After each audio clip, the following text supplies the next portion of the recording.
Apenas me había jubilado cuando mi nuera entró y dijo: «Ya decidí que voy a vender tu coche. Total, ya no lo necesitas para nada». Yo solo sonreí. A la mañana siguiente, mi coche ya no estaba, porque se lo había dado a alguien que de verdad lo merecía. Y así, sin más, ella se quedó sin palabras. Era una tarde de martes. Yo acababa de regresar de la escuela con mi última caja de pertenencias, fotografías de generaciones de alumnos, diplomas ya descoloridos, una taza que decía «Maestra del año 1998». 40 años, enseñando en una primaria pública de la colonia, mi querido escuela primaria Lincoln. Aunque aquí todos la llamábamos simplemente la escuelita de la esquina. 40 años de levantarme a las 5 de la mañana. 40 años limpiando narices escurridas, curando rodillas raspadas y enseñando a leer a niños que llegaban sin siquiera saber escribir su propio nombre. Y ahora, a mis 67 años, por fin había llegado mi jubilación. Estaba organizando mis documentos de pensión sobre la mesa del comedor cuando escuché la puerta abrirse sin que nadie tocara. Ni un toque, ni un buenas tardes, nada. Solo el quejido de las bisagras y el tac-tac filoso de sus tacones contra el piso de loseta. Jessica entró a mi casa como quien entra a un territorio conquistado. Llevaba puesto ese vestido azul marino que siempre usa cuando quiere verse importante. El cabello recogido en un chongo tan apretado que parecía jalarle la piel, y esa mirada fría que aprendí a reconocer durante los últimos 3 años, esa mirada calculadora, medidora, que evalúa qué puede sacar de cada situación. No me saludó, solo se plantó frente a mí, con los brazos cruzados y una rodilla ligeramente adelantada, como si yo fuera una empleada esperando instrucciones. Juana dijo, usando mi nombre de pila, sin el respeto que cualquier nuera debería tener. He tomado una decisión importante. Voy a vender tu coche. Ya no lo necesitas para nada. Una mujer jubilada de tu edad no tiene por qué andar manejando por la ciudad. Es peligroso. Además, continuó, Miguel y yo necesitamos ese dinero para el enganche de un departamento más grande. Así, tal cual. Sin preguntar, sin consultar, como quien decide qué hacer con un mueble viejo que estorba. Mi sedán plateado. Ese modelo 2010 que compré con tanto esfuerzo después de ahorrar durante 2 años, dando asesorías los sábados y vendiendo pies en la esquina los domingos.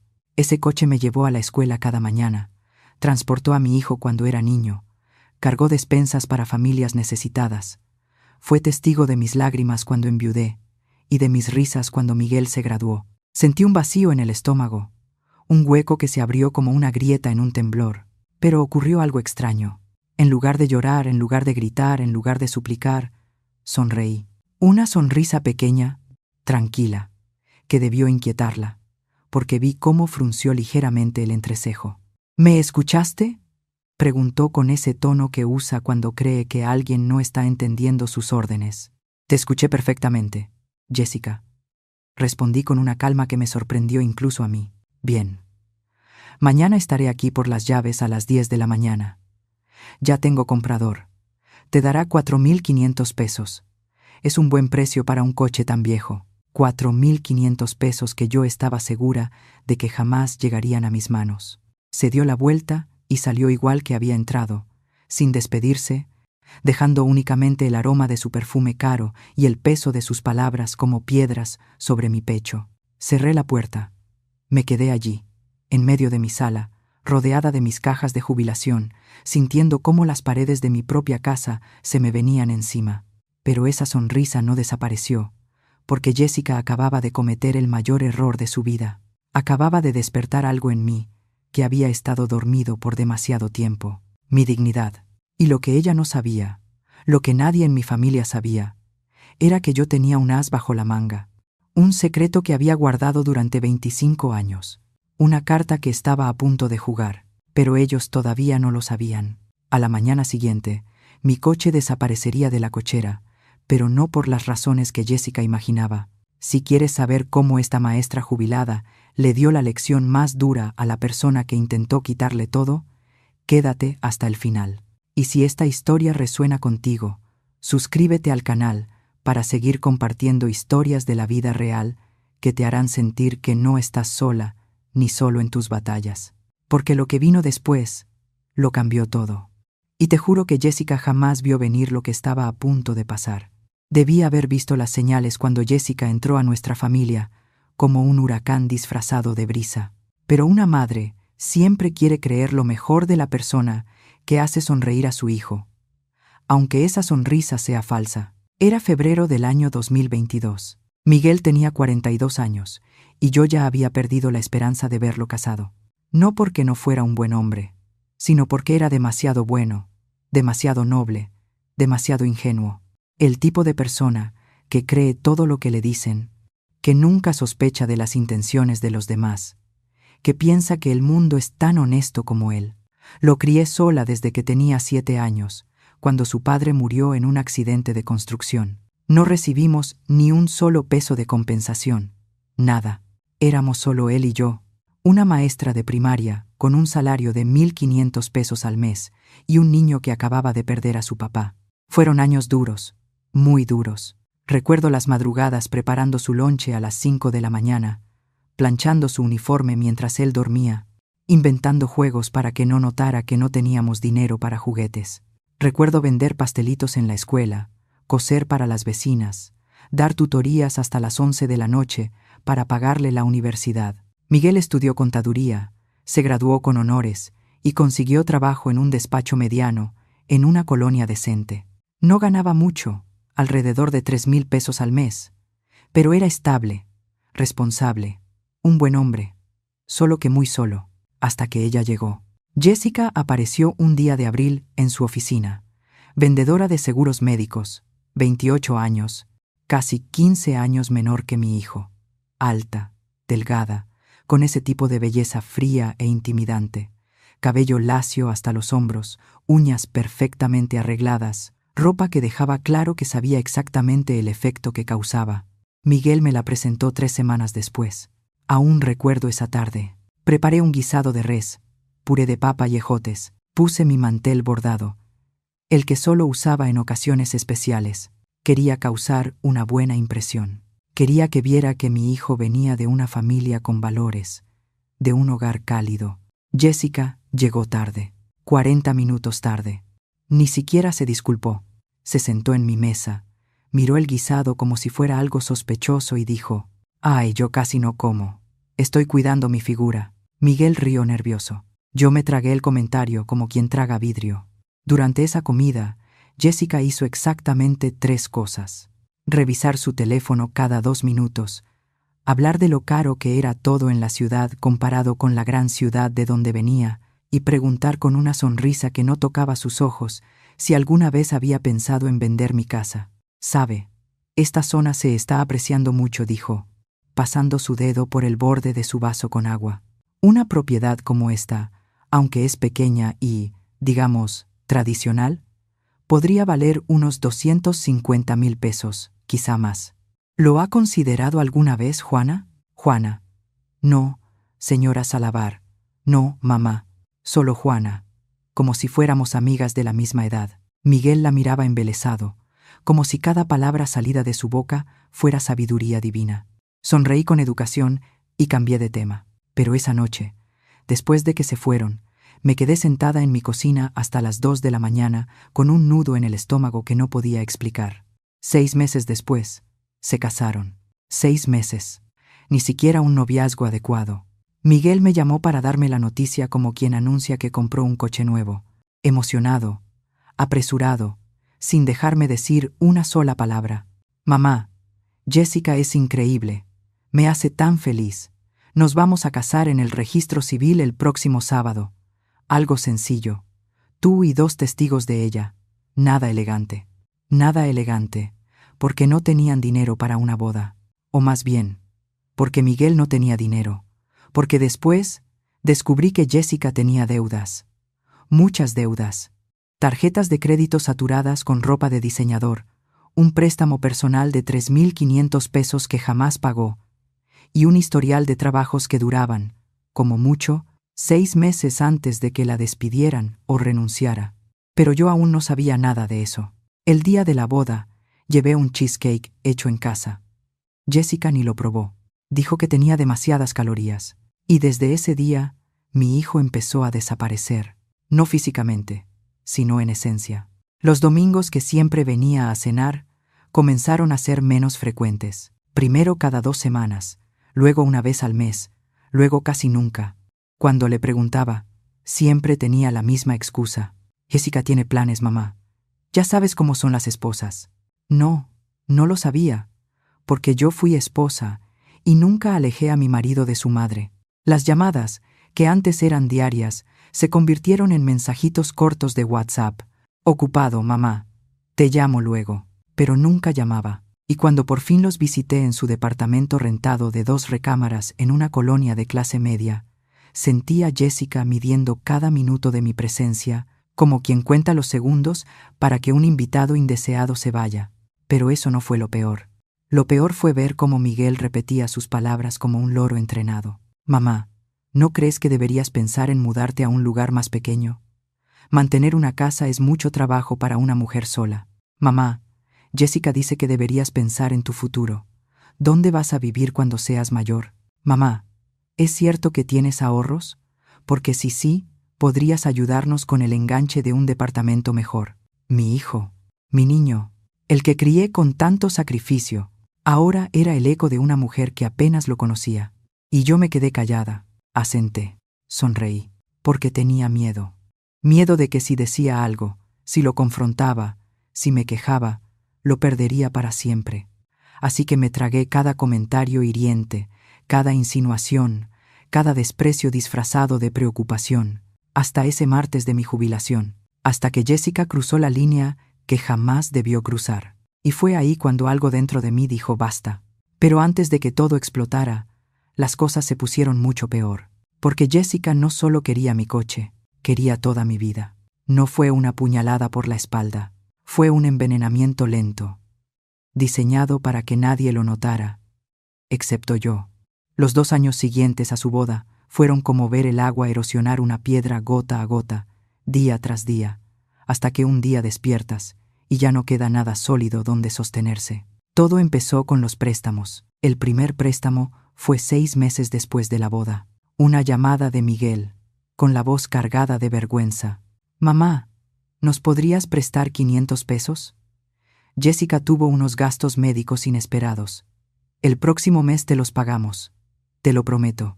500 pesos. Casi una tercera parte de mi pago quincenal. Pero era mi hijo. Claro que se los di. Nunca me lo devolvieron. 3 meses después. Mamá, necesitamos 1,200 para arreglar el coche de Jessica.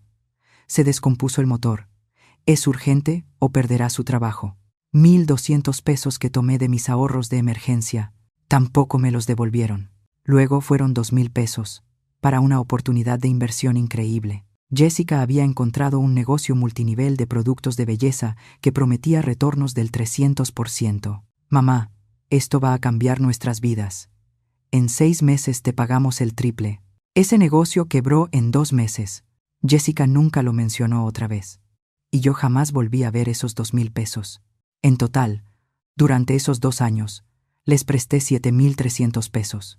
7,300 pesos de una maestra jubilada que ganaba 1,600 pesos al mes de pensión. Pero el dinero no fue lo peor. Lo peor fue cómo Jessica empezó a meterse en mi vida como una enredadera venenosa. Todo empezó con visitas casuales, cuando yo no estaba en casa. Miguel siempre había tenido una copia de mis llaves para emergencias, pero ahora Jessica las usaba para entrar cuando yo estaba dando tutorías o haciendo compras.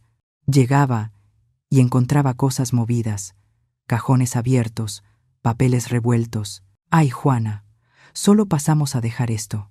Y aproveché para buscar ese recibo que me pediste, decía Jessica por teléfono, con esa voz dulce que usaba cuando sabía que había hecho algo indebido. Pero yo nunca le había pedido ningún recibo.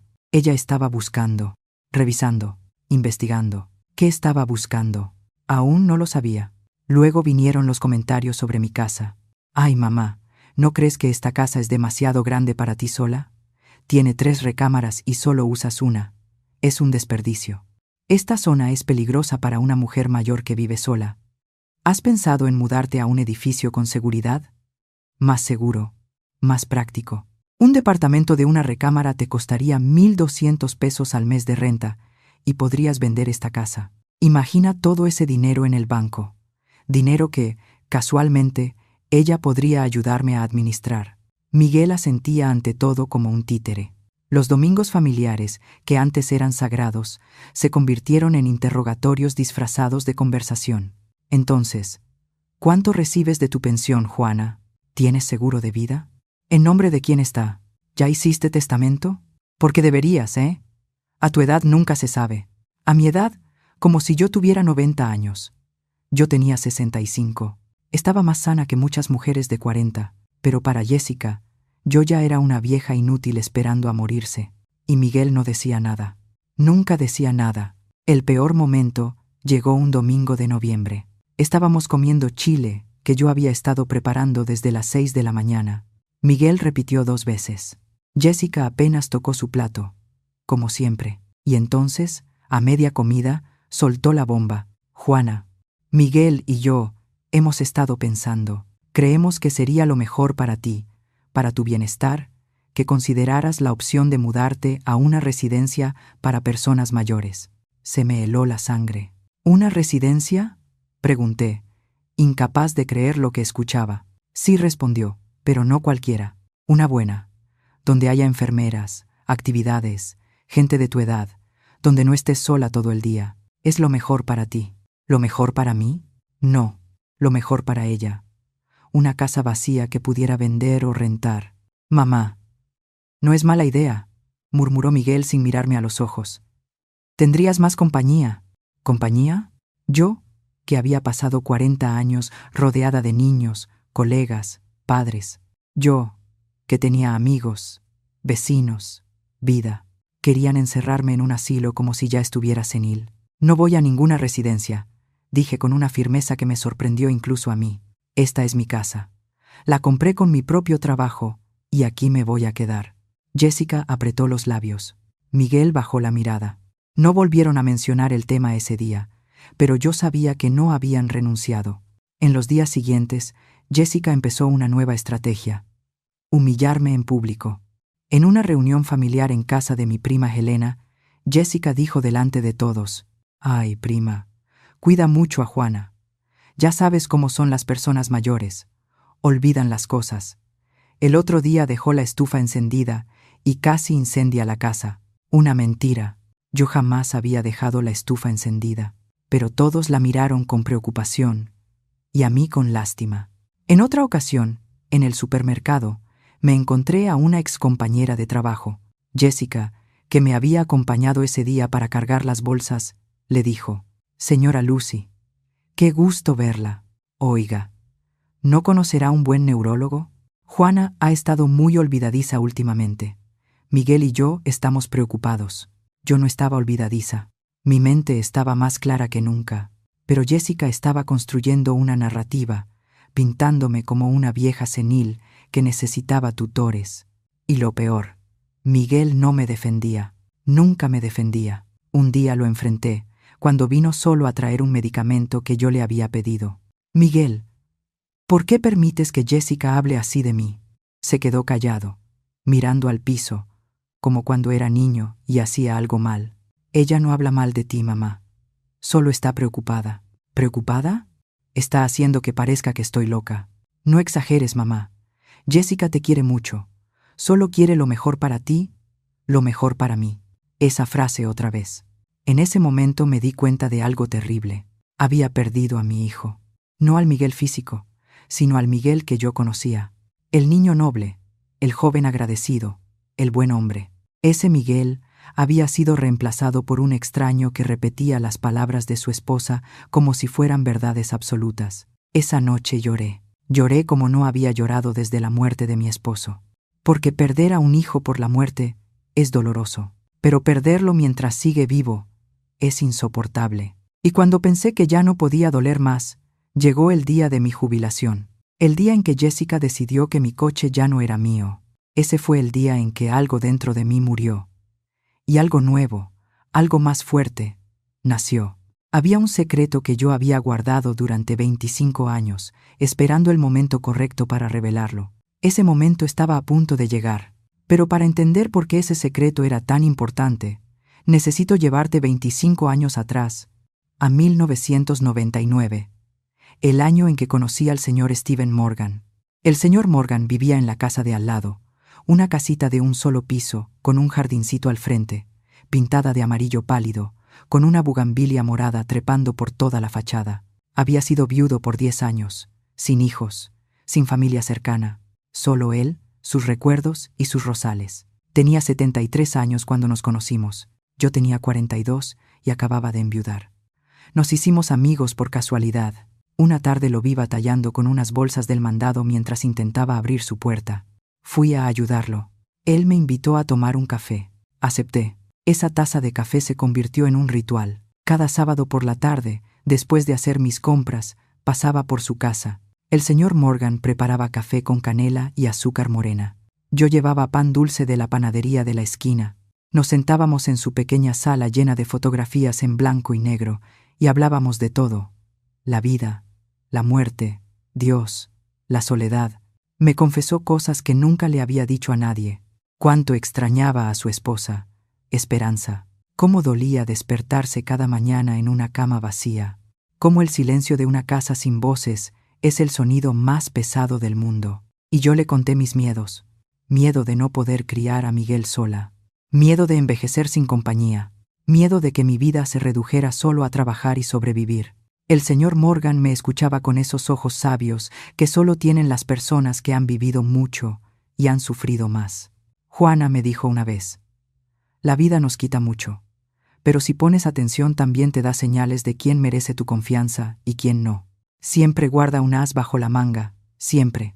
No entendí esa frase hasta años después. Con el tiempo, el señor Morgan empezó a necesitar más ayuda. Cosas pequeñas al principio. Que le recogiera su medicina de la farmacia, acompañarlo al doctor, hacerle el mandado cuando llovía fuerte.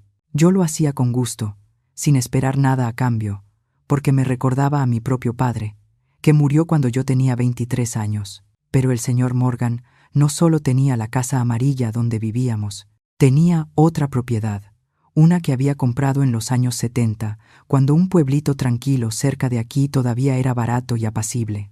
Un terreno grande, con una casa de 2 pisos, un jardín con árboles frutales y un garaje para 3 coches. La compró pensando en retirarse ahí con su esposa, pero Esperanza murió antes de que pudieran mudarse, y él nunca tuvo el corazón para ir solo. Rentaba esa propiedad por unos cuantos cientos al mes, lo suficiente para complementar su pensión. Los años pasaron.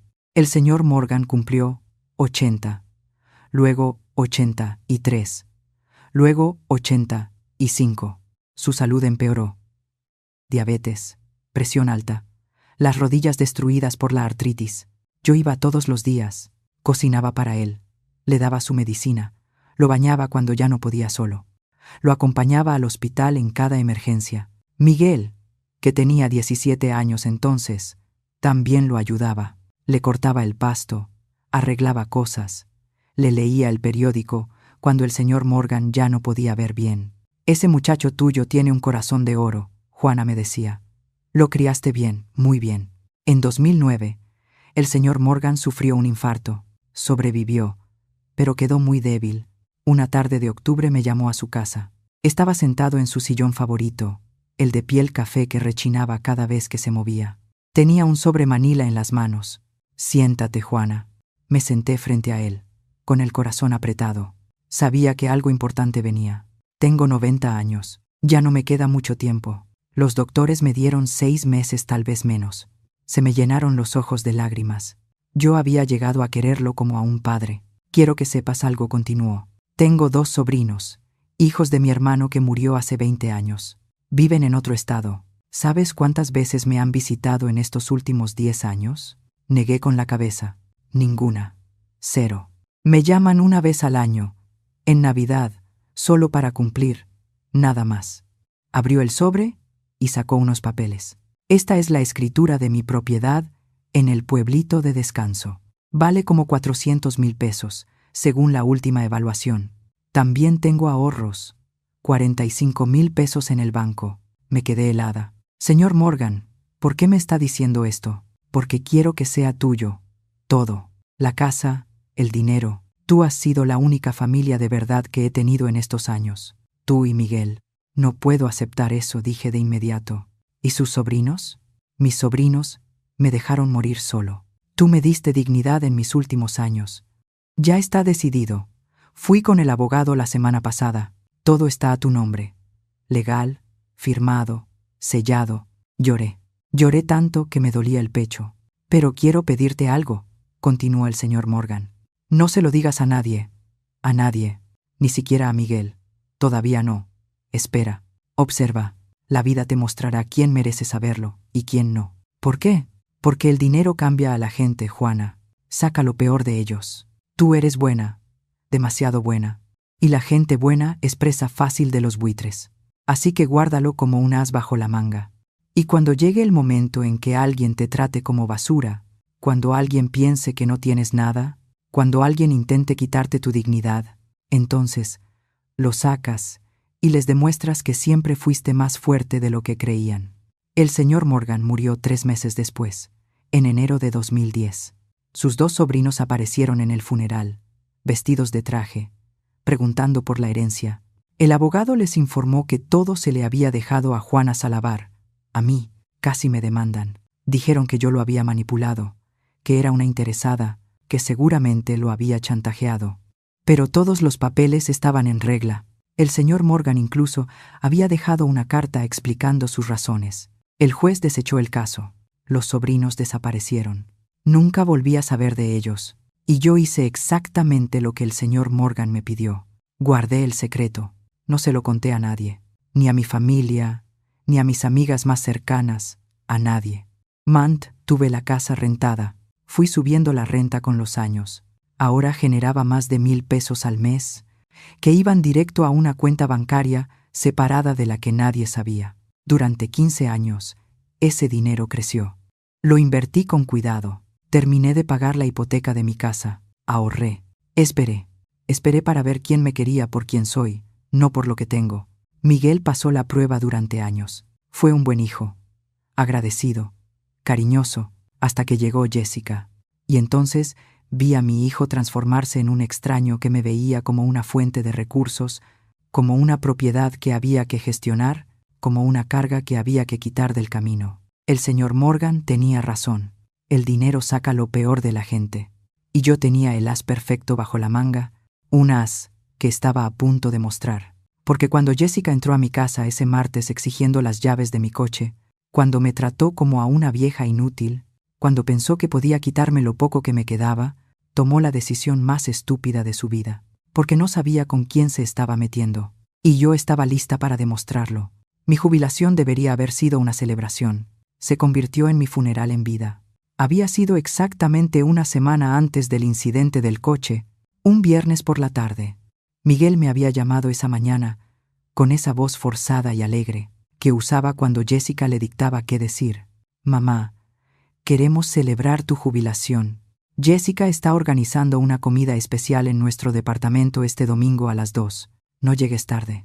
Debí haber sospechado, pero una parte de mí, esa parte tonta que aún tenía esperanza, pensó que quizá, solo quizá, mi hijo recordaba quién era yo, lo que significaba para él. Qué ingenua fui.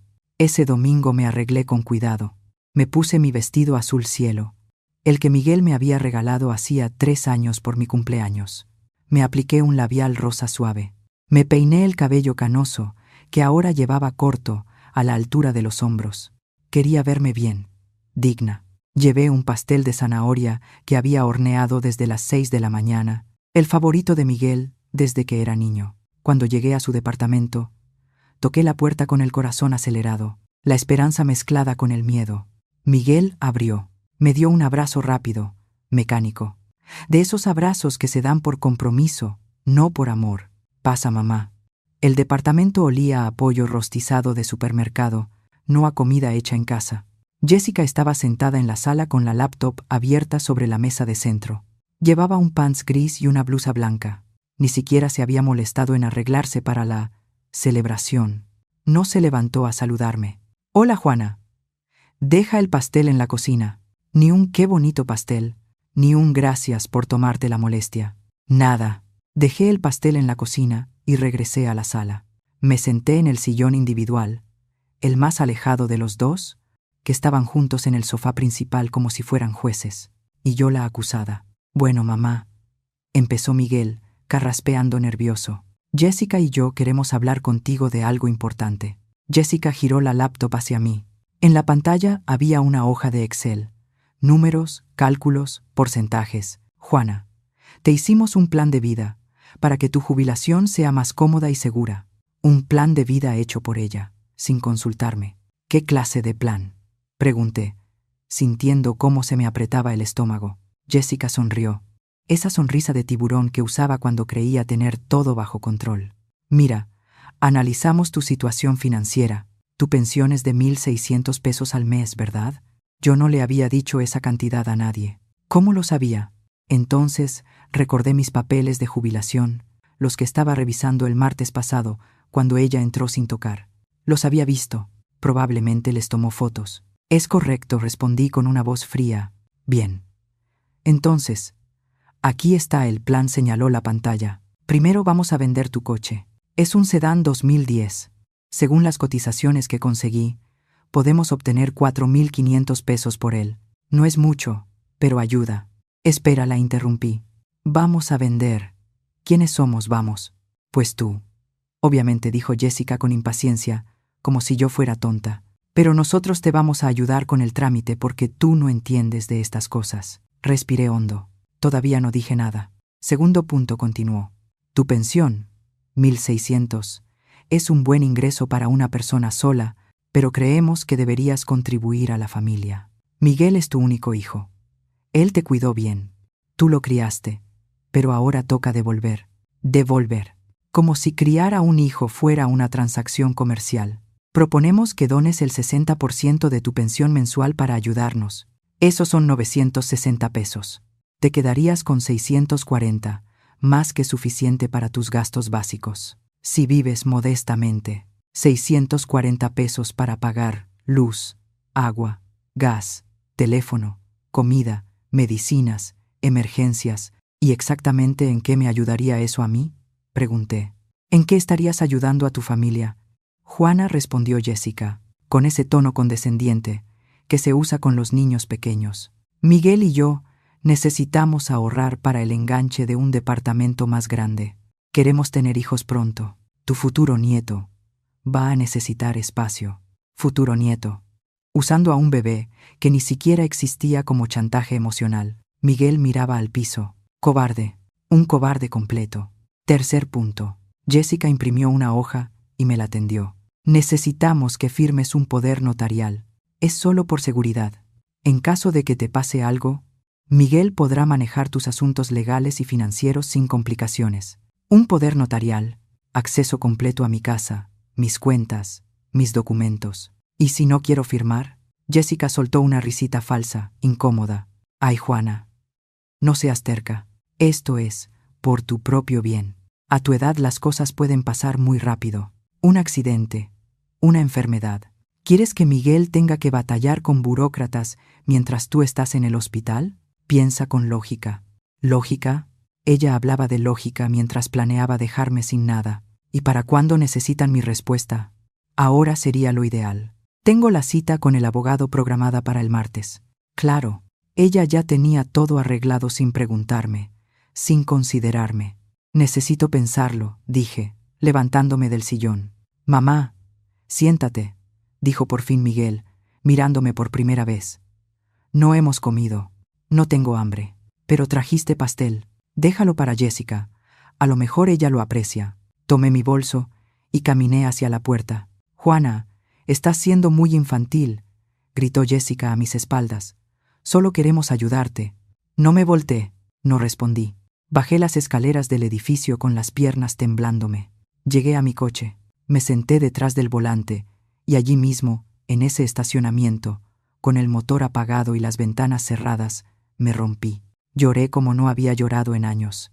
Sollozos profundos que salían desde el estómago. Lágrimas que empaparon mi vestido azul cielo, el que Miguel me había regalado cuando todavía era mi hijo. No se trataba del dinero. Nunca se trató del dinero. Era porque mi hijo, mi único hijo, El niño que crié sola, al que abracé tantas noches cuando lloraba extrañando a su padre, el mismo que en cada cumpleaños me decía: «Eres la mejor mamá del mundo». Ese hijo ahora me veía como una carga, como una fuente de recursos, como algo que administrar, no como una madre, sino como un pasivo. Manejé de regreso a casa, sin recordar siquiera el camino. Entré a mi sala vacía, me senté en mi sillón, y me quedé allí, a oscuras, mirando las fotografías de la pared. Miguel a los 5 años, con su uniforme de primaria. Miguel a los 15, en su graduación de secundaria. Miguel a los 24, el día que recibió su título de contador. En todas esas fotos yo estaba a su lado, sonriendo, orgullosa. ¿En qué momento me convertí en su enemiga? Tomé el celular, casi marco, casi cedí, casi les dije: «Está bien, quédenselo todo, firmo lo que quieran, solo no me abandonen». Pero entonces mi mirada cayó sobre la foto del señor Morgan que tenía en mi pequeño altar, junto a la Virgen de Guadalupe, y la foto de mi esposo. El señor Morgan me miraba con esos ojos sabios, y recordé sus palabras: «Los buitres solo respetan a quienes vuelan más alto que ellos». Dejé el teléfono, fui al closet. Del fondo, detrás de las cajas de zapatos viejos, saqué una caja metálica con candado. La abrí. Ahí estaban todos los documentos: la escritura de la casa en el pueblito de descanso, los estados de cuenta del banco, las inversiones, la prueba de que yo no era la viejita vulnerable que Jessica imaginaba. Saqué mi celular y marqué un número que había tenido guardado por años. «Señor Bermúdez, soy Juana Salavar. Necesito actualizar mi testamento. ¿Podría verme mañana?» «Por supuesto, señora Juana. A las 11. Perfecto». Colgué y sonreí por primera vez en semanas.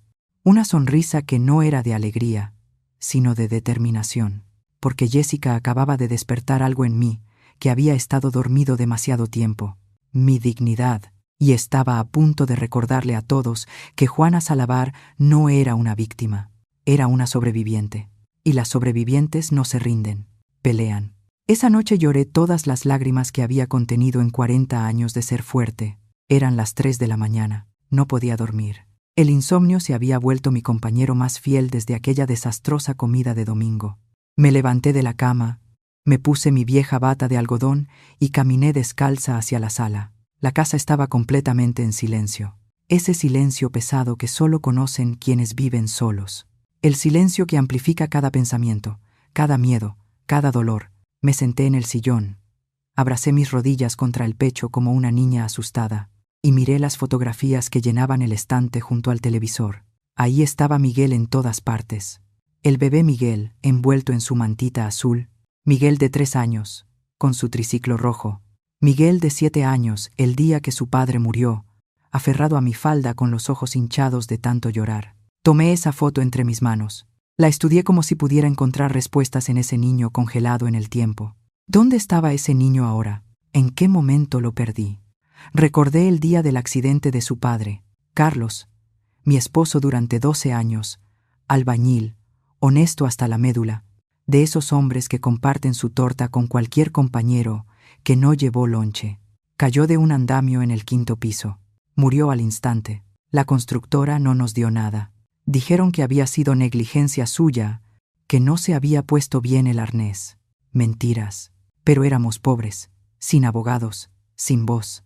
Me quedé sola con Miguel, de 7 años, primero de primaria. Recuerdo esa primera noche sin Carlos. Miguel no podía dormir. Se metió en mi cama, llorando. «Mami, ¿por qué se fue mi papá? No se fue mi amor. Tuvo que irse al cielo. ¿Y por qué no nos llevó? Porque nosotros tenemos que quedarnos aquí, pero él nos cuida desde arriba». Esa noche le prometí algo, se lo susurré al oído mientras lo mecía en mis brazos. «Te prometo que nunca te va a faltar nada. Te prometo que tendrás estudios. Te prometo que tendrás una vida mejor que la que tuvimos tu papá y yo. Te lo prometo». Y cumplí mi promesa. Vaya que la cumplí. Me partí el lomo trabajando. Hacía turnos dobles cuando podía.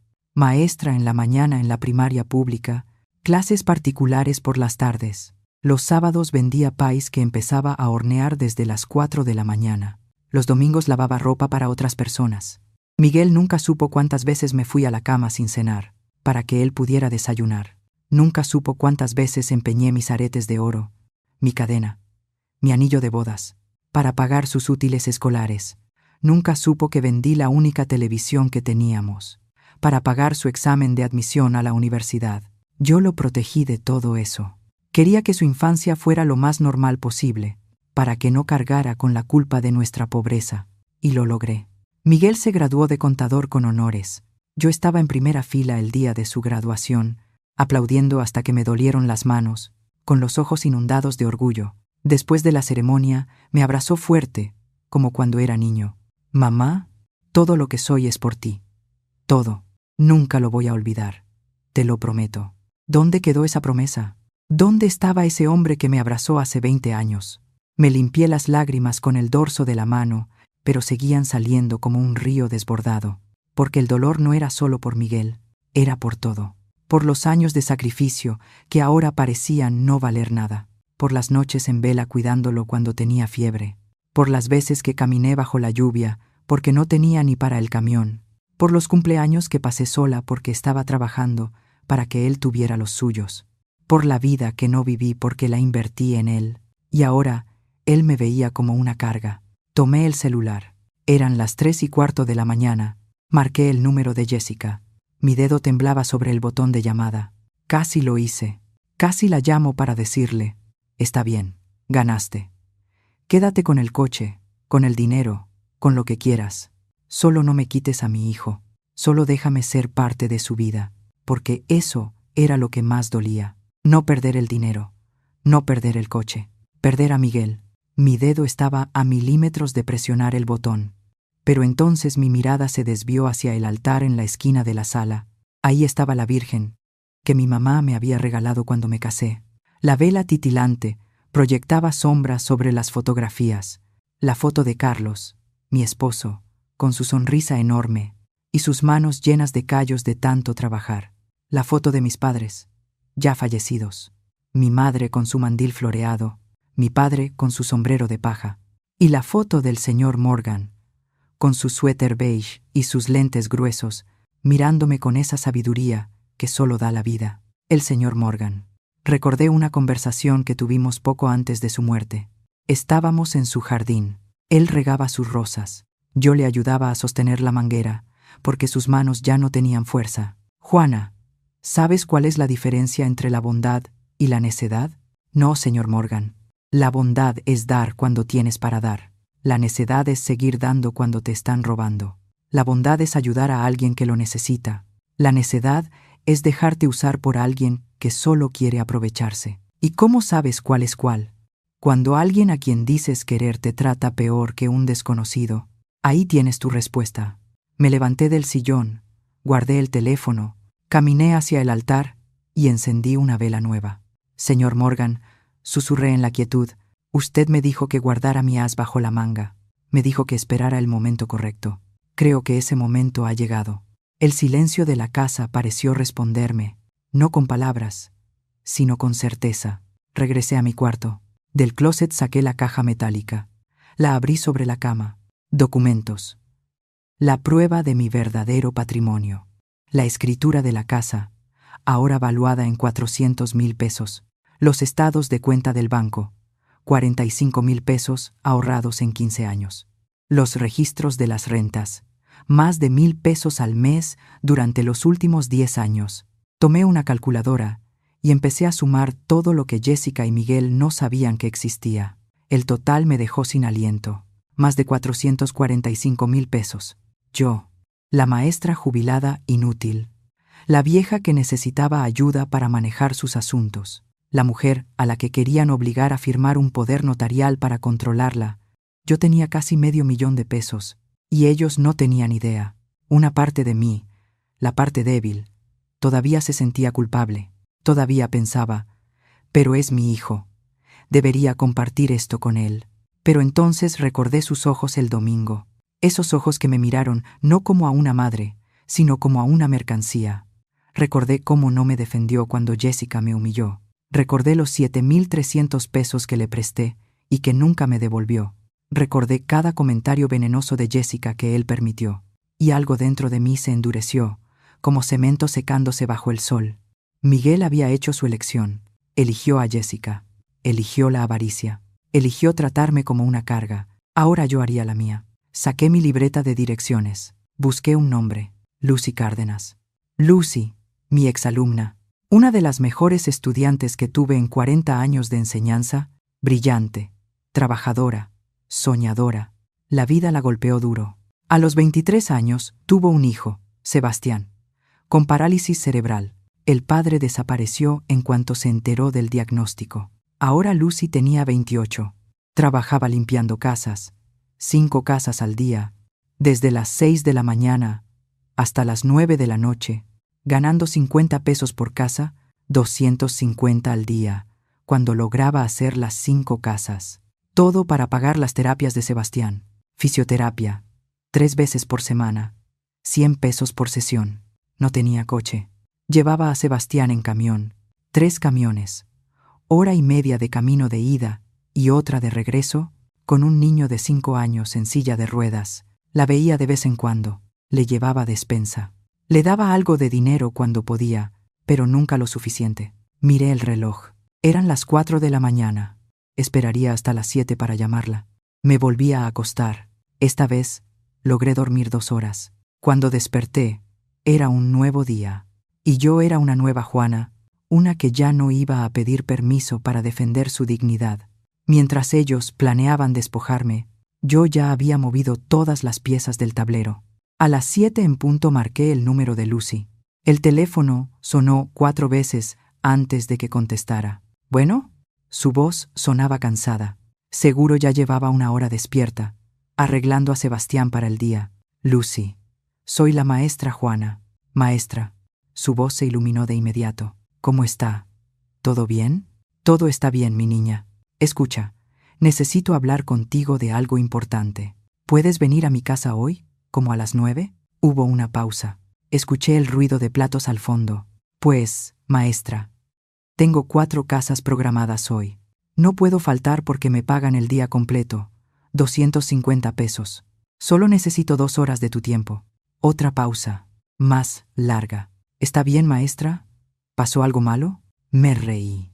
Una risa genuina por primera vez en días. Al contrario, Lucy, si acaso, algo muy bueno te va a pasar. Confía en mí. Está bien. Estaré ahí a las 9. Colgué y empecé a alistarme. Me bañé. Me puse un pantalón negro y una blusa color vino. Recogí mi cabello. Me puse mis aretes de plata, los que solo usaba en ocasiones especiales. Hoy era una ocasión especial. Preparé café. Puse pan dulce en la mesa. Puse la mesa como si fuera a recibir a alguien importante, porque Lucy era importante, más importante de lo que Jessica podría ser jamás. A las 9 menos 5 sonó el timbre.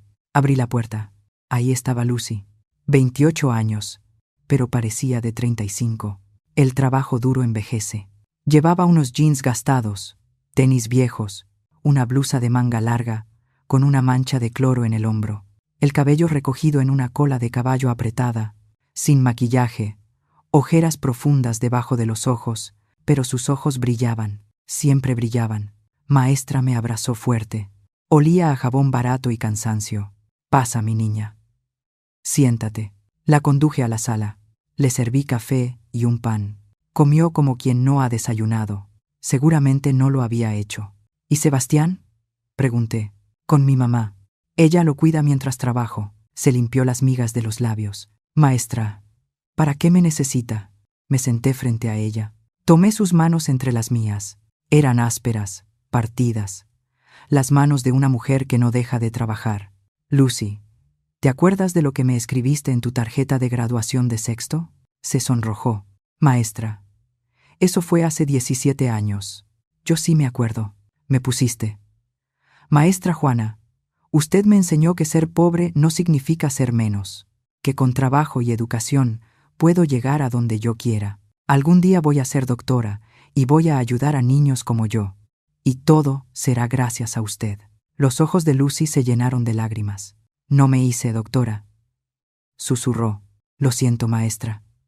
La decepcioné. No me decepcionaste.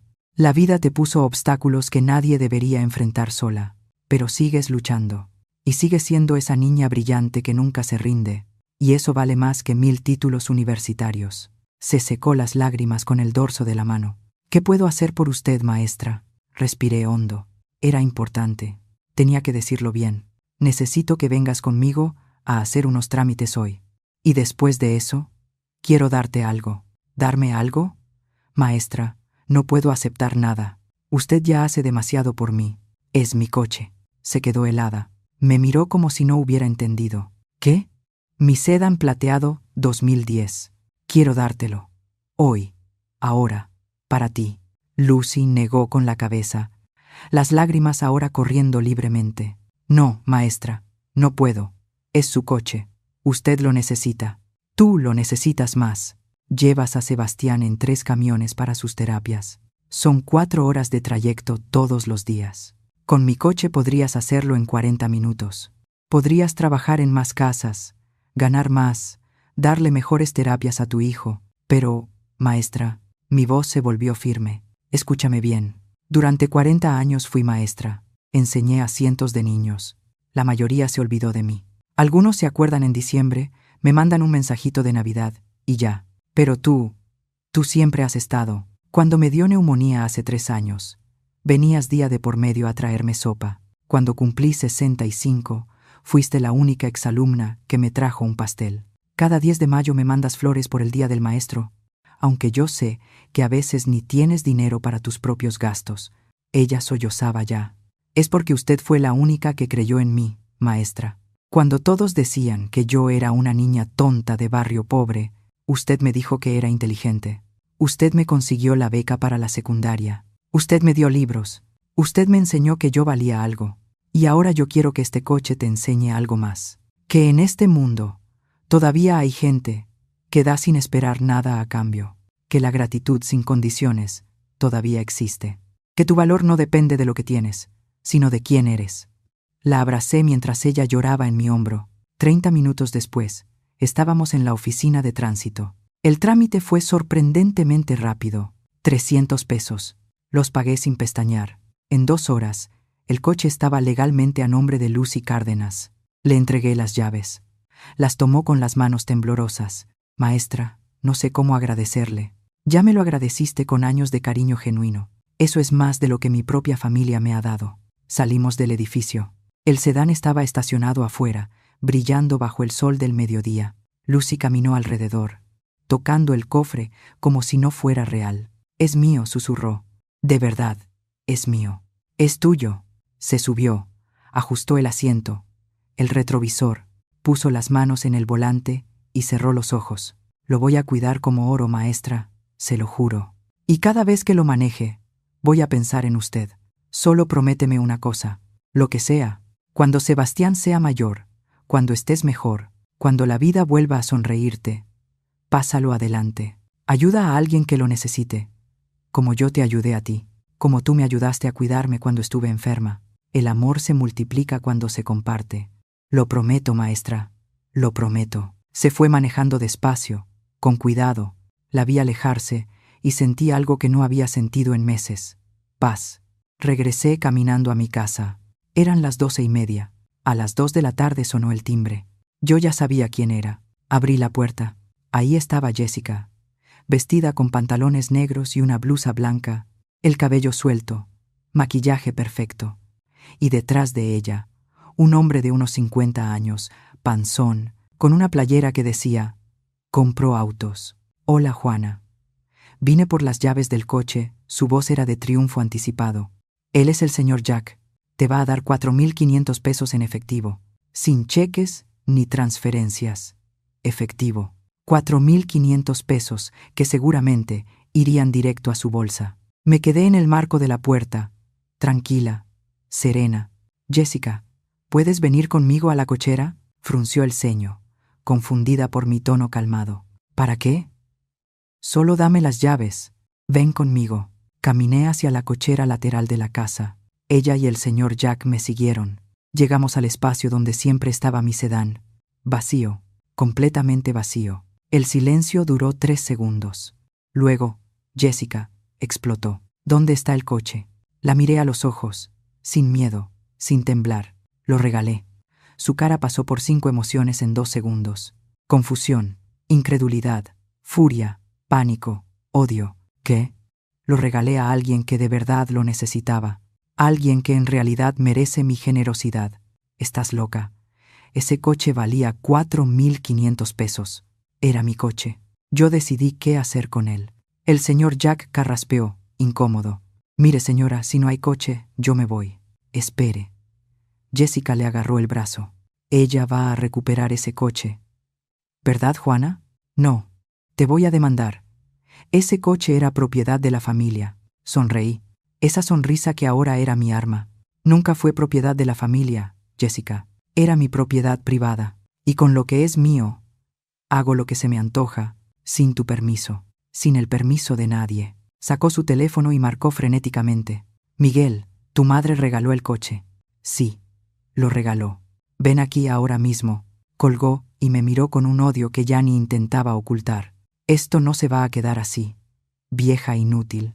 Y fue en ese momento cuando supe que la máscara se había caído para siempre. El verdadero monstruo acababa de salir a la luz. Ahí lo vi.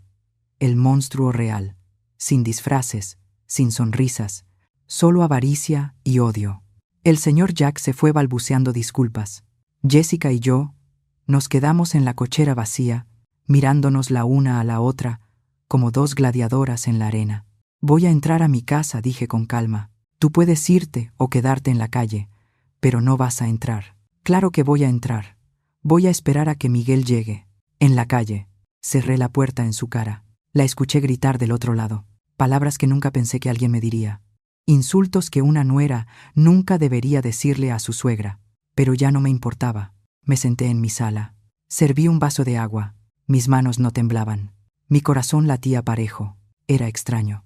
Después de meses de miedo, de dudas, de querer complacer a todos, ahora solo sentía claridad. 20 minutos después, escuché el coche de Miguel estacionarse afuera, la puerta cerrándose de golpe. Voces agitadas. Jessica, llorando, gritando, explicando. Luego, los golpes en mi puerta. Mamá, abre. Me levanté despacio. Abrí. Miguel estaba alterado, sudoroso. Había salido corriendo del trabajo. Todavía traía el gafete colgado al cuello. Jessica estaba detrás de él.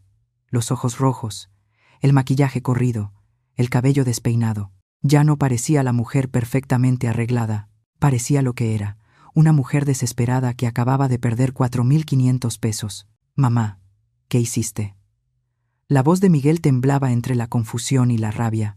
Regalé mi coche. ¿A quién? A Lucy Cárdenas. ¿Te acuerdas de ella? Mi exalumna, la que tiene un hijo con parálisis cerebral. Ese coche valía dinero, gritó Jessica desde atrás. Era mi dinero, respondí sin perder la compostura. No tenías derecho. Jessica intentó meterse, pero Miguel la detuvo con el brazo. Mamá. Miguel respiró hondo, tratando de calmarse. Necesitábamos ese coche. Jessica y yo teníamos planes. Ustedes dos tienen muchos planes con mis cosas, Miguel, pero nunca me preguntan, porque eres nuestra familia. La familia se supone que se ayuda. Ayudar es distinto a despojar. Nadie te está despojando. Jessica logró hacerse a un lado y entrar a mi casa. Eres una vieja desagradecida. Miguel te ha mantenido toda tu vida, y así le pagas. Solté una risa seca, sin humor. ¿Miguel me ha mantenido? ¿Eso es lo que le dijiste, Jessica? Es la verdad. Me volví hacia mi hijo. Lo miré directo a los ojos. Miguel Salavar, mírame a los ojos y dime, ¿alguna vez tú me has mantenido? Él bajó la mirada. Eso me dio la respuesta. Te refrescaré la memoria. Mi voz subió por primera vez. Yo te mantuve desde que tenías 7 años. Trabajé turnos dobles. Vendí pais. Lavé ropa ajena. Me fui a la cama sin cenar para que tú pudieras comer. Vendí mi televisión para pagar tu examen de admisión a la universidad. Pagué toda tu carrera. Y cuando te graduaste, cuando empezaste a trabajar, lo único que te pedí fue que vinieras a verme los domingos. Nada más. Ni un solo peso. Solo tu tiempo. Miguel tragó saliva. Mamá, yo... Y luego llegó ella, señalé a Jessica. Y los domingos se volvieron cada 15 días. Luego una vez al mes. Luego casi nunca. Y cuando sí venías, era para pedirme dinero. 500, 1.200, 2.000. 7,300 pesos en 2 años. Miguel, ¿cuánto de eso me has devuelto? Silencio. 0. Nada. Y aún así nunca te lo eché en cara, porque eras mi hijo, porque pensé que lo necesitabas. Lo necesitábamos, gritó Jessica. Cállate, le dije con una frialdad que la hizo retroceder. Tú no eres parte de esta conversación. Esto es entre mi hijo y yo. Soy su esposa. Eres una sanguijuela, Jessica. Se me fue encima. Miguel la detuvo justo a tiempo. Suéltame. Esta vieja necesita que alguien le diga la verdad. Mis verdades, me acerqué a ella sin miedo. ¿Quieres verdades, Jessica? Te voy a dar verdades. Sé que cuando Miguel te conoció, tenías 3,500 pesos de deudas de tarjeta de crédito. Sé que te corrieron de 3 trabajos en 2 años. Sé que el negocio de belleza, en el que puse 2,000 pesos de mis ahorros, era una pirámide que tú sabías que iba a fracasar. ¿Cómo? Su cara se puso pálida. Porque no soy la viejita idiota que crees. Porque contraté a un investigador privado hace 6 meses, cuando empezaste a insinuar lo del poder notarial, porque mi instinto me dijo que algo apestaba. Y tenía razón. Tomé una carpeta del librero, la abrí frente a ellos. Fotografías, documentos, estados de cuenta. Estas son tus deudas actuales, Jessica. Más de 12,000 pesos. ¿En qué has estado gastando el sueldo de Miguel? Mientras tú te vas a salones de belleza y restaurantes caros con tus amigas. Miguel tomó la carpeta. Las manos le temblaban al pasar las hojas. Jessica, ¿esto es real? Yo puedo explicar. ¿Y esto? Miguel señaló otra foto. ¿Quién es este hombre? Era una foto de Jessica en una cafetería con un hombre de unos 35 años, tomada de la mano. Es mi primo. Tu primo vive en otro estado, Jessica. Tú misma lo dijiste. Este hombre se llama David Sierra. Es gerente de banco, casado, con 2 hijos. Y tu amante, desde hace 8 meses. El silencio fue absoluto. Miguel dejó caer la carpeta. La miró como si nunca la hubiera visto antes. ¿Me estás engañando? No. Esa foto está sacada de contexto. Tu mamá miente. El investigador tiene 23 fotos más y videos en hoteles, en su coche, en departamentos que renta por horas. Jessica me miró con un odio tan puro que casi podía tocarlo. ¿Por qué?, susurró Miguel, con la voz rota. ¿Por qué te casaste conmigo si no me querías? Jessica no contestó. Contesté yo. Porque pensó que eras un tonto con una madre rica. Pensó que yo tenía propiedades, ahorros, herencias. Pensó que si se casaba contigo, podría manipularte para quitarme todo. Por eso, las visitas constantes. Por eso revisaba mis cajones. Por eso el poder notarial. Por eso quería vender mis cosas, meterme en un asilo, hacerme desaparecer. Mentiras, Jessica estaba histérica. Todos son mentiras de esta vieja resentida. ¿Resentida? Mi voz se volvió a cero. Estaría resentida si me hubiera quedado callada, si hubiera firmado tu poder, si te hubiera permitido encerrarme en un asilo mientras te quedabas con mi casa. Pero no estoy resentida, Jessica. Soy inteligente. Algo que tú nunca fuiste. Se me lanzó de nuevo. Esta vez, Miguel no pudo detenerla a tiempo. Me empujó. Caí sobre el sofá. Vete al demonio, vieja amargada. Todo esto es tu culpa. Si no fueras tan egoísta, si nos hubieras dado lo que te pedimos, nada de esto estaría pasando. Miguel la agarró de los brazos y la jaló hacia atrás. Lárgate de aquí. Lárgate de la casa de mi mamá. Suéltame. Dije que te largues. Literalmente la arrastró hasta la puerta. Ella gritaba, lloraba, pateaba. Miguel, no me hagas esto. Te amo. Ella te está mintiendo. Quiere separarnos. La sacó a la calle y cerró la puerta. Jessica golpeaba desde afuera, gritando groserías, amenazando, llorando. Miguel se recargó en la puerta, respirando con dificultad, los ojos llenos de lágrimas. Y entonces se quebró. Se dejó caer al piso, con la espalda contra la puerta, la cabeza entre las manos, y lloró como no lloraba desde que era niño. Perdón, mamá, sollozaba. Perdóname. ¿Qué hice? ¿Qué hice? Me senté en el suelo junto a él. Puse mi mano en su espalda, y por primera vez en meses sentí que mi hijo había regresado.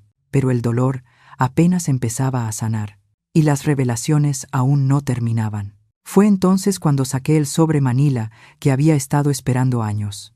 Miguel seguía en el piso, llorando con la cara entre las manos. Afuera, Jessica había dejado de gritar. Escuché su coche encenderse, las llantas rechinar contra el pavimento, mientras se alejaba. Me puse de pie despacio. Las rodillas protestaron. 67 años. Pesan mucho cuando se carga tanto dolor. Miguel, levántate. Ven a la mesa. Me miró con los ojos hinchados y rojos. Parecía un niño perdido. Mamá, arruiné todo, todo. Levántate. Obedeció como un autómata. Se sentó en la silla del comedor, encorvado, derrotado. Yo me senté frente a él. Puse el sobre manila sobre la mesa, ese sobre amarillento que había guardado en mi closet durante años. El que contenía mi verdad, mi secreto, mi as bajo la manga. Antes de hablar de tu matrimonio, de Jessica, de lo que vas a hacer ahora, necesito mostrarte algo. ¿Qué es eso? ¿Tu herencia o lo que iba a ser tu herencia? Frunció el ceño, confundido. Abrí el sobre. Saqué los documentos uno por uno, colocándolos frente a él como cartas de póker sobre la mesa. Primero, la escritura de la propiedad en el pueblito de descanso. Miguel la tomó, la leyó. Los ojos se le abrieron como platos. Esto es una casa de 2 pisos con jardín, media hectárea, en un fraccionamiento privado, valuada en 400,000 pesos. ¿De quién es? Mía. El papel le temblaba en las manos. ¿Desde cuándo? Desde 2010. Hace 15 años. ¿15 años? ¿Y nunca me dijiste? No. ¿Por qué? Respiré hondo. Esta era la parte difícil, porque el señor Morgan, mi vecino, el hombre al que tú ayudabas cuando eras adolescente, me la dejó antes de morir, junto con sus ahorros, y me pidió que no se lo dijera a nadie, que esperara, que observara, y que viera quién me quería por quien soy, no por lo que tengo. Saqué el segundo documento, los estados de cuenta del banco, 45,000 pesos en ahorros, más lo que genera la renta de la propiedad, más de 1,000 pesos al mes durante los últimos 10 años. Dinero que invertí, que ahorré, que multipliqué. Miguel miraba los papeles como si estuvieran escritos en otro idioma. Mamá, ¿tú tienes 445,000 pesos en total? Sí. Se llevó las manos a la cabeza. Cerró los ojos. No puede ser. No puede ser. Saqué el tercer documento, el que más me dolía mostrar. Este es mi testamento, el que hice hace un año, poco después de que te casaras con Jessica. Lo deslicé hacia él. Lo leyó en silencio. Sus labios se movían, formando las palabras sin sonido. Terminó de leer. Me miró con lágrimas frescas en los ojos. Me ibas a dejar. Todo. El 100%. La casa del pueblo. Los ahorros. Esta casa. Todo para ti. Mi único hijo. Mamá. Pero algo empezó a cambiar. Tú empezaste a cambiar. Las visitas se hicieron menos frecuentes. Los préstamos más constantes. Jessica más agresiva. Y yo empecé a dudar. ¿Dudar de qué? De si de verdad me querías, o si solo estabas esperando a que me muriera para heredar. No, mamá. No, yo nunca. Déjame terminar. Levanté la mano. Así que tomé una decisión hace 3 meses. Volví con el abogado. Saqué el cuarto documento, el Nuevo Testamento, fechado apenas 2 meses atrás. Este es mi testamento actualizado, firmado el 15 de agosto de 2025. Se lo entregué. Vi cómo su rostro pasaba del estupor al horror absoluto. ¿Solo el 30%? Solo 30% para mí. El 70% restante está dividido entre 3 de mis exalumnas. Lucy Cárdenas, a quien le di el coche esta mañana, Marcela Olivera, que me cuida cuando me enfermo, y Rosario Teles, que me visita todos los domingos a jugar dominó y platicar. Pero mamá, yo soy tu hijo. Y ellas son las que me tratan como ser humano, las que llaman para preguntar cómo estoy, sin querer nada a cambio, las que me abrazan con cariño genuino, no por interés. Te quiero, mamá, te quiero. Quiéreme ahora que estoy viva, Miguel, no cuando esté muerta. Se quebró otra vez. Lloró con sollozos profundos, de esos que salen de las entrañas. Perdóname. Por favor, perdóname. Fui un idiota, un completo idiota. Dejé que Jessica me envenenara. Dejé que me manipulara. Te fallé. Fallé a la única persona que siempre estuvo ahí por mí. Me levanté. Rodeé la mesa. Me arrodillé a su lado, ignorando el dolor en mis rodillas. Tomé su cara entre mis manos, como cuando era niño y necesitaba que lo mirara a los ojos. Miguel, mírame.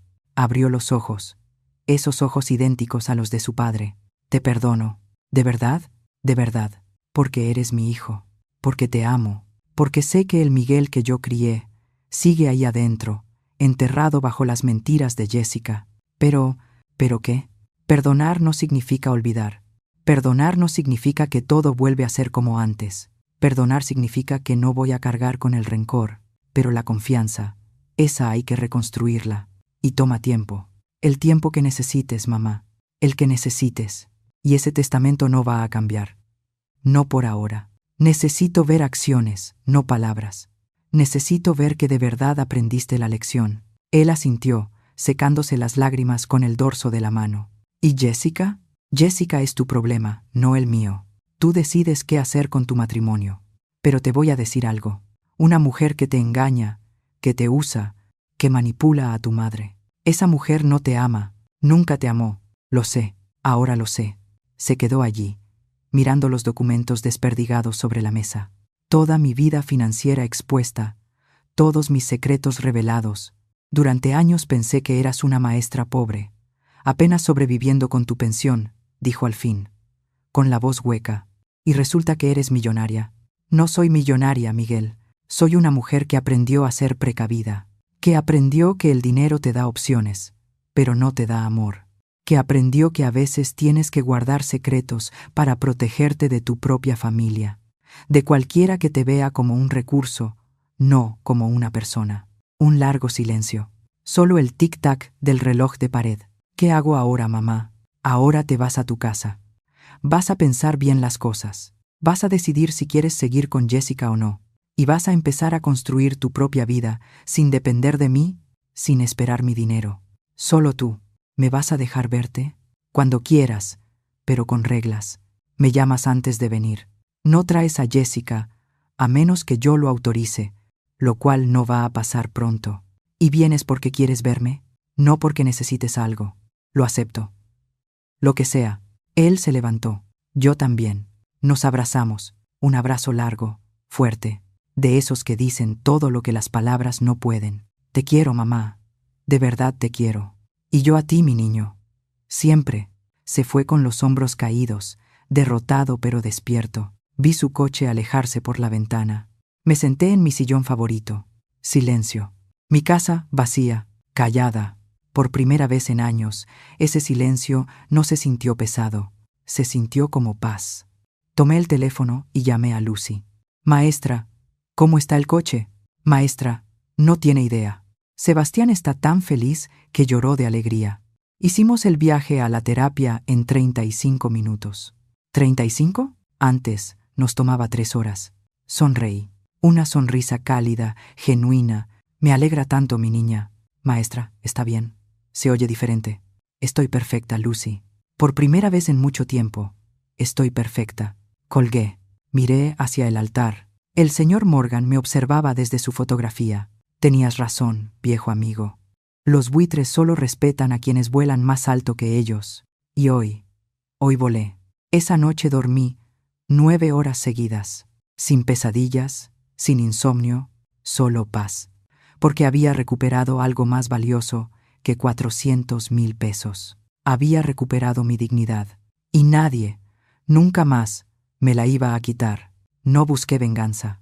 Busqué enseñarles lo que nunca aprendieron, el valor del respeto. Pasaron 2 semanas desde ese día. 2 semanas de silencio absoluto por parte de Jessica. 2 semanas de llamadas diarias de Miguel, torpes y nerviosas al principio, luego cada vez más genuinas. Buenos días, mamá. ¿Cómo dormiste? ¿Ya desayunaste? ¿Necesitas que te traiga algo de la tienda? Hoy me acordé que es el aniversario de la muerte de mi papá. Voy a llevar flores al panteón. ¿Quieres venir conmigo? Pequeños gestos. Intentos genuinos de reconectar. Yo respondía con cautela. Con cariño, sí, pero con límites claros. Buenos días, hijo. Estoy bien. Ya desayuné. Gracias. Pero puedes venir a tomar café si quieres. Sí, voy contigo, pero ven solo. Y venía solo. El Miguel que llegaba a mi puerta ya no era el hombre encorvado, manipulado, que repetía las palabras de otra persona. Era alguien más despierto, más consciente, todavía herido, pero luchando por regresar. Una tarde de octubre, llegó con una bolsa del súper. Te traje esas galletas que te gustan y un poco de café. Gracias, hijo. Preparé café. Nos sentamos en la mesa del comedor como antes, como cuando todo era más sencillo. Mamá, tengo que decirte algo. Se me tensó el corazón. Ahí venía. Dime, me voy a divorciar de Jessica. No dije nada, solo esperé. Ya hablé con un abogado. Es un divorcio por culpa. Adulterio comprobado. Tengo las fotos que me diste. Y el investigador consiguió más pruebas. Videos, mensajes, todo. ¿Cómo te sientes? Soltó una risa amarga. ¿Como un idiota? Como el hombre más tonto del planeta. Estuve casado 3 años, con alguien que nunca me quiso, que solo me usó, y yo era feliz creyendo que me amaban. No eres un idiota. Eras ingenuo. Hay diferencia. ¿Cuál? El idiota no aprende. El ingenuo sí. Tomó su café. Las manos le temblaban ligeramente. Jessica intentó contactarme. Me mandó como 100 mensajes llorando, diciendo que todo era mentira, que tú inventaste las fotos, que ese tal David es solo un amigo, que yo soy el amor de su vida. ¿Y qué le dijiste? Nada. La bloqueé de todas partes. Teléfono, WhatsApp, redes, todo. No quiero volver a saber de ella nunca. ¿Y lo aceptó? No. Fue a mi trabajo. Hizo un escándalo, llorando frente a todos mis compañeros, diciendo que la estaba abandonando sin motivo, que mi mamá me lavó el cerebro. Suspiré. Lo siento, hijo. No lo sientas. Ella cavó su propia tumba. Seguridad la escoltó fuera del edificio. Mi jefe me llamó a su oficina. Le expliqué la situación. Fue comprensivo. Pero me dijo que si ella vuelve, tendrá que llamar a la policía. Silencio. También me enteré de más cosas. Continuó Miguel, con la voz cada vez más quebrada. Ese tal David no es el único. Hubo otro antes. Y otro antes de ese. Jessica tiene un patrón. Busca hombres con algo de dinero. Se casa o se va a vivir con ellos. Los exprime hasta dejarlos sin nada. Y luego pasa al siguiente. ¿Cómo supiste? El investigador siguió buscando. Encontró a su exnovio, un contador como yo. Ella le hizo lo mismo. Lo dejó con una deuda de 20,000 pesos. El pobre todavía está pagando las tarjetas que ella usó. Me levanté. Rodeé la mesa. Abracé a mi hijo por detrás. Lo siento tanto, Miguel. Yo también, mamá. Perdón por haberte expuesto a eso. Perdón por haber traído esa víbora a nuestra familia. Ya se acabó. ¿De verdad me perdonas? Ya te lo dije. Te perdono. Pero la confianza toma tiempo. Él asintió contra mi hombro. 3 semanas después, un sábado por la mañana, alguien tocó a mi puerta. Abrí. Jessica. Pero no la Jessica arreglada, perfecta, controlada. Esta era otra mujer. El cabello sin lavar en un chongo desordenado, sin maquillaje, ojeras profundas, jeans sucios, sudadera vieja. Juana, ¿qué quieres? Hablar, por favor. Solo 5 minutos. Todo en mí decía que cerrara la puerta, pero algo, tal vez la curiosidad, tal vez la necesidad de cerrar el círculo, me hizo dar un paso atrás. 5 minutos en la puerta. No vas a entrar. Se quedó en el umbral, mirando al piso. Vine a disculparme. No te creo. Es la verdad. Sé que la regué. Sé que arruiné todo. Sé que nunca debí tratarte como te traté. ¿Eso es todo lo que viniste a decir? Vine a pedirte que hables con Miguel, que le digas que me dé otra oportunidad, que he cambiado, que yo... Y ahí estaba. La verdadera razón. No voy a hacer eso. Juana, por favor. Él te escucha. Si tú le dices que me perdone, lo hará. Exacto. Él me escucha. Por eso no voy a pedirle que haga algo que lo destruya otra vez. Lo amo. No. Tú amas lo que él representa. Estabilidad. Un tonto fácil de manipular. Acceso a mí, a mi dinero. Eso no es verdad. Entonces, ¿por qué le fuiste infiel? ¿Por qué lo usaste? ¿Por qué cada conversación que tenías conmigo era para sacar algo de mí? Silencio. No tenía respuesta. Jessica, voy a decirte algo y quiero que escuches con atención. Mi voz era firme. Mi hijo merece a alguien que lo ame de verdad, que lo valore, que no lo vea como medio para obtener dinero. Tú nunca fuiste esa persona, y nunca lo serás. Eres una vieja amargada que no soporta ver a su hijo feliz. Y ahí estaba otra vez, el verdadero monstruo. sin máscaras. Mi hijo no era feliz contigo. Era tu prisionero. Él me eligió a mí, no a ti. Y ahora te ha dejado de elegir. Vívelo. Cerré la puerta. Ella gritaba desde afuera. Palabras venenosas, amenazas vacías. Esto no se va a quedar así. Te vas a arrepentir. Eres una... Ya no escuché. Subí el volumen del radio. 10 minutos después, se fue. Nunca volvió. El divorcio se finalizó 3 meses después, en diciembre de 2025. Miguel no le dio ni un centavo. No podía pelear. El adulterio estaba comprobado. Lo último que supe de ella fue que se mudó a otro estado, con otro hombre, otro contador, otro ingenuo. Hay gente que nunca aprende. Pero ya no era mi problema. Mi problema era reconstruir mi relación con mi hijo. Y poco a poco, visita tras visita, café tras café, empezamos. Miguel volvió a venir cada domingo, solo, sin pedir nada, solo para platicar. Me hablaba de su trabajo, de sus planes, de cómo estaba aprendiendo a vivir solo. Es raro, mamá. Nunca he vivido realmente solo. De tu casa me fui directo a vivir con Jessica. Ahora tengo que aprender a cocinar, a lavar mi ropa, a llenar mi propia soledad. Eso es bueno.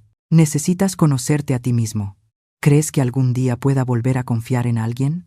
Sí, pero primero aprende a confiar en ti, en tus instintos, en tu valor. Una tarde de enero de 2026, llegó con algo en la mano. Un sobre blanco. ¿Qué es eso? Ábrelo. Adentro había un cheque por 7,300 pesos. Miguel, esto es todo lo que te presté. Lo que me prestaste. Con intereses. Me tardé 4 meses en juntarlo. Dejé de comer fuera. Vendí cosas que no necesitaba. Hice trabajos extra. Pero aquí está. Pago completo. Mis ojos se llenaron de lágrimas. No tenías que hacerlo. Sí. Sí tenía. Porque cuando uno pide prestado, paga. Así me enseñaste tú. Y se me había olvidado. Lo abracé fuerte. Estoy orgullosa de ti. No lo merezco todavía, pero lo voy a merecer. Te lo prometo. Y cumplió su promesa. En los meses siguientes, Miguel se transformó. Lento, pero firme. Empezó terapia. Aprendió sobre relaciones tóxicas, sobre codependencia, sobre límites. Empezó a convertirse en el hombre que siempre supe que podía ser. Y yo empecé a aflojar límites, a confiar de nuevo. El testamento siguió igual. 30% para él, 70% para mis exalumnas. Pero ya no era un castigo. Era un recordatorio. Un recordatorio de que el amor se demuestra con acciones, no con palabras. Que la familia no es solo sangre. Es quien te acompaña en lo bueno y en lo malo. Una tarde de abril, tomando café en mi jardín, Miguel me preguntó, ¿algún día vas a cambiar el testamento? No sé. ¿Te molesta? No. Bueno, un poco. Soy humano, pero entiendo por qué lo hiciste.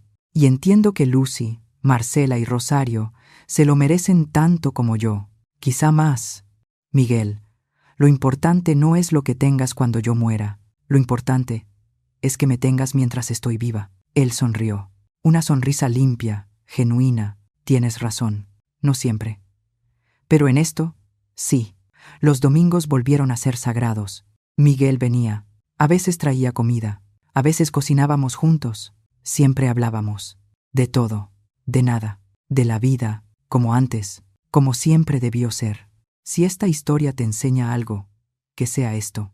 Nunca permitas que nadie te robe tu valor por miedo a estar solo.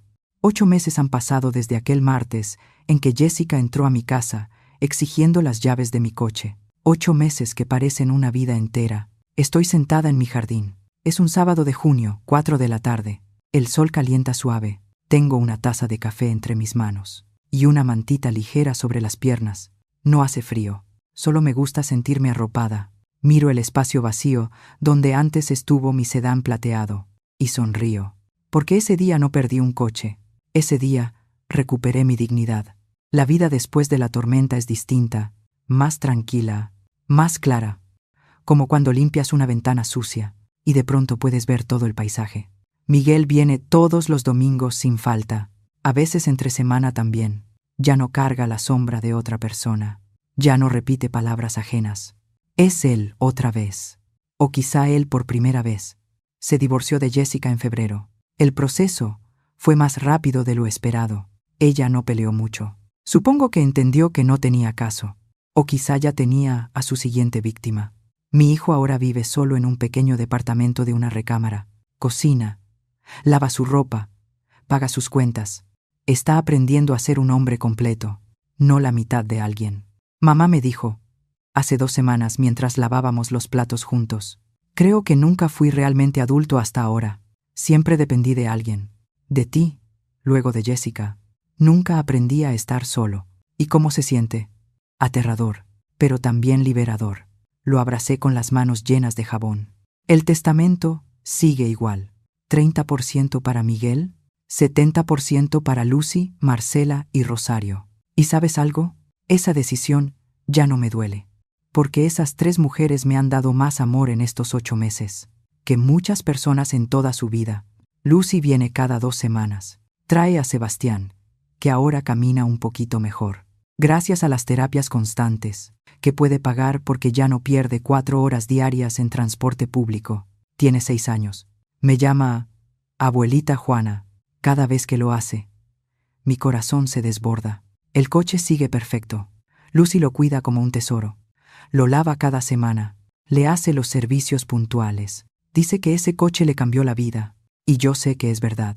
Marcela, otra exalumna, es enfermera. Viene a medirme la presión cada semana. Nunca me cobra. Dice que es lo menos que puede hacer, por la maestra que pagó su uniforme de secundaria, cuando su familia no podía. Rosario es la más joven, 25 años.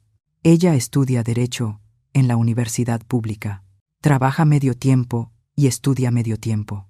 Viene todos los domingos por la tarde, después de que Miguel se va, y jugamos dominó hasta las 8 de la noche. Hablamos de todo, de sus sueños, de sus miedos, de sus novios desastrosos, sobre los que le doy consejos, que nunca sigue. Me hace reír como nadie. Estas 3 mujeres son mi familia, no porque compartan mi sangre, sino porque compartieron mi vida, cuando nadie más quiso hacerlo. La casa del pueblo, la casa de escape, sigue rentada. Ese dinero ahora lo uso de otra forma. Becas para exalumnos sin recursos. Despensas para familias que pasan necesidad. Medicinas para vecinos ancianos sin pensión. Señor Morgan, me dejó ese dinero para protegerme. Ahora yo lo uso para proteger a otros. Creo que estaría orgulloso. A veces veo su fotografía en mi altar y le hablo como si estuviera escuchándome. Tenías razón, viejo amigo. En todo. El dinero saca lo peor de la gente, pero también puede sacar lo mejor, cuando lo usas bien. Tú me enseñaste a volar más alto que los buitres, y lo hice. Mi pensión es suficiente para mí. Vivo sola, sin lujos, pero sin carencias, como siempre he vivido. La diferencia es que ahora nadie me dice qué hacer con mi dinero, cómo vivir mi vida, o me trata como una carga. Y eso no tiene precio. A veces me pregunto, ¿qué habría pasado si ese día hubiera cedido? Si le hubiera dado las llaves del coche a Jessica, si hubiera firmado el poder notarial, si hubiera aceptado donar el 60% de mi pensión. Hoy estaría viviendo con 600 pesos al mes, en algún asilo barato, sin coche, sin autonomía, sin dignidad. Miguel seguiría casado con Jessica, siendo su títere, infeliz, sin saberlo. Y yo estaría muriendo estando viva. Pero no cedí. Ese día sonreí, y esa sonrisa lo cambió todo, porque no era una sonrisa de derrota, era una sonrisa de estrategia, de poder, de alguien que tiene un as bajo la manga y está lista para usarlo. Ahora, sentada en mi jardín, tomando mi café y sintiendo el sol tibio en mi rostro, me doy cuenta de algo. Tengo 67 años. Estadísticamente, tal vez me queden 15 o 20 años buenos de vida, quizá menos, quizá más. Nadie sabe, pero esto sí lo sé. Voy a vivir esos años rodeada de quienes me valoran, no de quienes calculan mi valor. Voy a vivir libre, independiente, dueña de mis decisiones. Voy a morir con dignidad, no como víctima, sino como sobreviviente. Y si esta historia que te he contado sirve de algo, si puedes llevarte una sola enseñanza, que sea esta: nunca, jamás, permitas que alguien te haga sentir menos de lo que vales.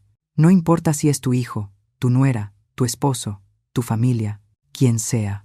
Si alguien te trata como estorbo, como carga, como recurso, aléjate, porque quedarse por miedo a la soledad es morir en vida.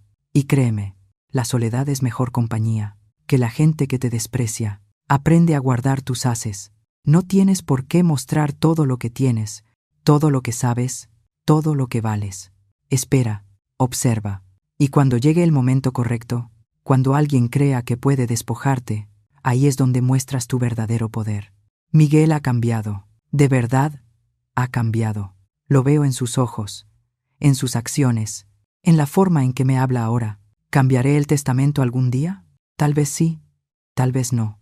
Lo importante es que ahora él entiende que mi amor no se mide en dinero, que mi valor como madre no depende de lo que le deje, que no soy un banco, soy su madre. Y las madres merecen respeto, siempre. Termino mi café. El sol comienza a ponerse. Pronto será hora de preparar la cena. Mañana es domingo. Miguel vendrá a las 2, como siempre. Traerá pollo rostizado y tortillas. Yo haré arroz y frijoles. Comeremos juntos, platicaremos, nos reiremos, como una familia de verdad. Y por la tarde llegará Rosario, con su caja de dominó y sus historias de la universidad. Mi casa se llenará de voces, de risas, de vida, no de codicia, no de manipulación, no de dolor, sino de amor genuino. Y eso es lo único que de verdad importa al final. Me levanto de mi silla, tomo la taza vacía, miro por última vez el espacio donde antes estaba mi coche. Gracias, viejo amigo, susurro al viento. Fuiste más que un coche, fuiste mi instrumento de justicia, mi forma de recuperar lo que me habían arrebatado, mi dignidad. Entro a mi casa, cierro la puerta y siento paz, una paz profunda, completa, la clase de paz que solo conocen quienes lucharon por ella y la ganaron. Tengo 67 años. Me llamo Juana Salavar. Fui maestra durante 40 años y enseñé a cientos de niños a leer, a sumar, a respetar. Pero la lección más importante que di en mi vida fue la última, la que le enseñé a mi hijo y a su esposa manipuladora, la lección de que la dignidad no se negocia, no se vende, no se regala. La dignidad se defiende, con sonrisas inteligentes, con estrategia, con ases guardados bajo la manga y con el valor de decir, hasta aquí, y ni un paso más.